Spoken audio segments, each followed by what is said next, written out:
Nongeye gusuza cyane rero nguha kandi ikaze kuri YouTube channel ya Jimmy Pro. Hano ncani muri Level 9 Records ariko YouTube channel ni ya Jimmy Pro. Reka kandi ngushimire wowe udahwema kureba ibiganiro dukora, udahwema gukurikirana gahunda zose zitambuka kuri iyi channel. Ngira ngo kandi nshimire cyane abantu bakomeje kuduha ibitekerezo. Uyu munsi ndagira ngo maze mvuge ku tuntu tubiri. Akambere ni kugira ngo habe itandukaniro. Hari umuntu wambaje TCT, hari Jimmy Pro, hari Level 9, hari bimeze gute. Kuyo wavuze Level 9 twumva Jimmy Pro, wavuga Jimmy Pro ukumvamo Level 9 Records. So rero ndagira ngo akana ko ngashyiraho umucyo.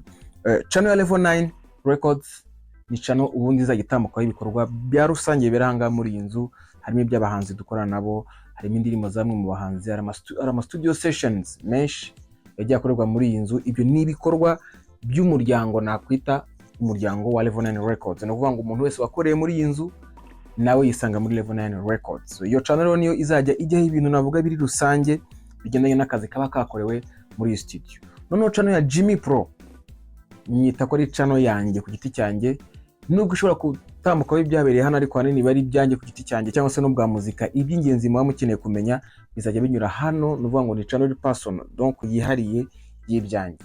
Niba hari nk'akarimbo ndi gukoranga muri studio kuba nagira icyo nakavugaho nkagashyira kuri channel ya Jimmy Pro, nta kibazo na kimwe. Hanyuma niba kandi hari n'icyo mbona kiguye kunyura hano uko cyanyuzwa muri kuri channel y'umuryango wa Level 9 Records, nacyo nzajya ngira uko bisobanura. Kandi akenshi buriya mujye musoma muri description ya channels.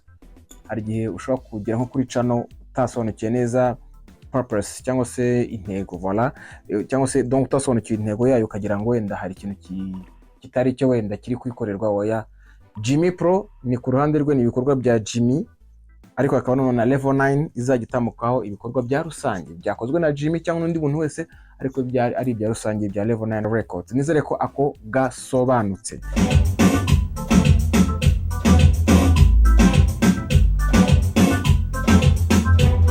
Hanyuma icya kabiri ni kijyanye ni gahunda natangiye kujya nkora ama beats.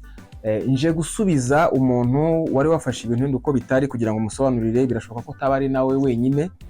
Hari wabonye aka video nakoze kamaze iminsi nyine arambaza TCT Jimmy ko uri producer utangiye kujya mu by'amabiti gute, ese nawe ugiye kuba mu YouTuber, ese nawe ugiye kureka production nk'ibindi byose. Numva arimo arambaza cyangwa se arimo atanga igitekerezo, ariko asa naho ari kunenga nkaho nabandi gutandukira bitewe no kwenda atarabizi cyangwa atarabisobanukiwe. Ni byiza gutanga igitekerezo, ugahana, ugakosora, ukanubaka, niko nabivuga. Kandi burya ntabwo ibintu byose bibereho kubivuga byiza. Aho nzakora ibidakwiye mu nzanengera ibyo, ariko nitugera no gusa n'abanenga, reka tubite gutyo, kuko kunenga ntabwo ari ugupfobya umuntu, ntabwo ari nko kumusebya. Oya, burya kunenga ugaragaza ko hari icyo ubonye kitagenda neza, wenda nyiri ugwita atamenye, wabwo ubutaka akazagikosora. Ndumva rero ntibibe nkaho meze nk'uri kwidefanda ku cyo yambwiyeho, ahubwo ndagira ngo nsobanure neza impamvu yambaje ati ibi bintu ugwadukanye ni ibiki. Mu by'ukuri ibi bintu cyangwa se reka mbyite kwanza na production muri rusange bimazemo imyaka irenga 15. Rero ibintu byo gukora amabiti gutya ntabwo ari ubwo bwa mbere. No kuvuga ngo si ubwa mbere ngiye kubikora cyangwa se n'ubwa mbere naba mbikoze. Ari nayo mpamvu nabazaniye aka video nakoze mu myaka hagati ya 2011 cyangwa 2 hafi aho ngaho, cyangwa se wenda na 3, twashize imyaka myinshi. Ndaza kureba neza,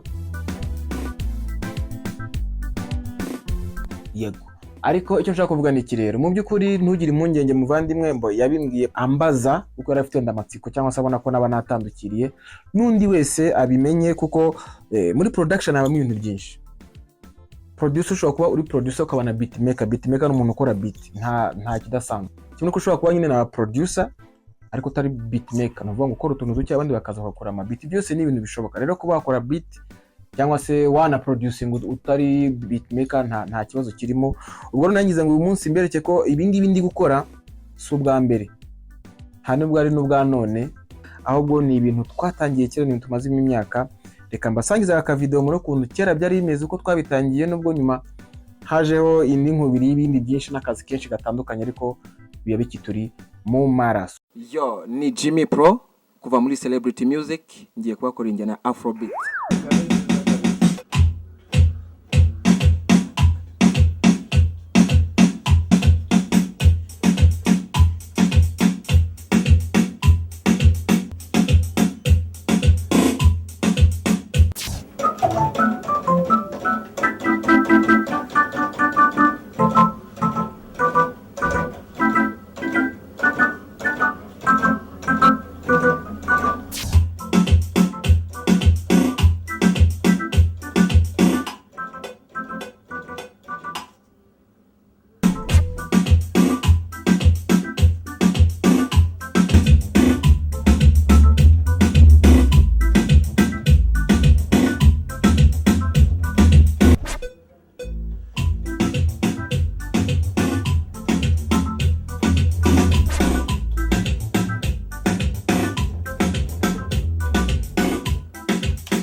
reka nkomeze mbashimire nizere ko kandi mwamaze gusobanukirwa neza ikinyuranyo kibera kuri Jimmy Pro channel ya Jimmy Pro nibera kuri channel ya Level 9 Records. Ntibagire gukora subscribe ku mpande zombi kuko hari ibyo utazabona ahangaha byabereye ahandi cyangwa se hakaba ibindi bizabera ahandi hano bitahabereye. So stay in touch rero, turi kumwe, ndabakunda, Imana ibahe umugisha. Asante sana.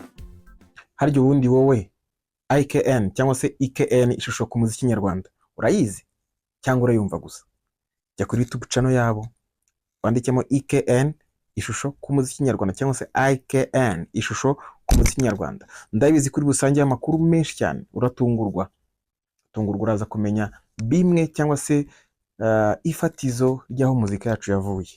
Ni byinshi uza kumenya. IKN ishusho ku muziki nyarwanda. Yo, ni Jimmy Pro kuva muri Celebrity Music. Injyana amaze gukora ni Afrobeat. Turi kumwe nawe butaha. Stay in touch.